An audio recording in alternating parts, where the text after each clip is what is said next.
Hello kids! Welcome to Veggie Fun Time. Today we're going to learn about some wonderful and healthy vegetables. Are you ready to explore? Let's get started.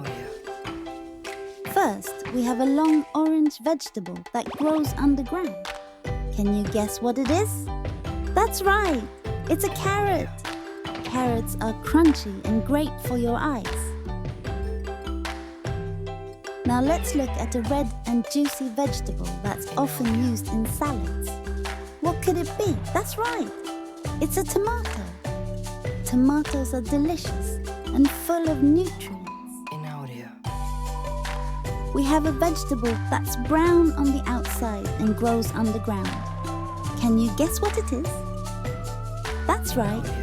It's a potato. Potatoes can be made into yummy fries and mashed potatoes. Now let's look at a shiny purple vegetable. What could it be? That's right, it's an eggplant. Eggplants are often used in delicious dishes.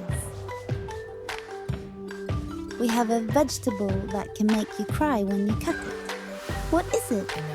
Fantastic! It's an onion. Onions add great flavor to many dishes. We have a big orange vegetable that's perfect for Halloween. What is it? Fantastic! It's a pumpkin. Pumpkins are used in pies and soups. Thanks for joining us. If you enjoyed learning with us, make sure to click the subscribe button below. Don't forget to give us a thumbs up and share with your friends. See you next time for more fun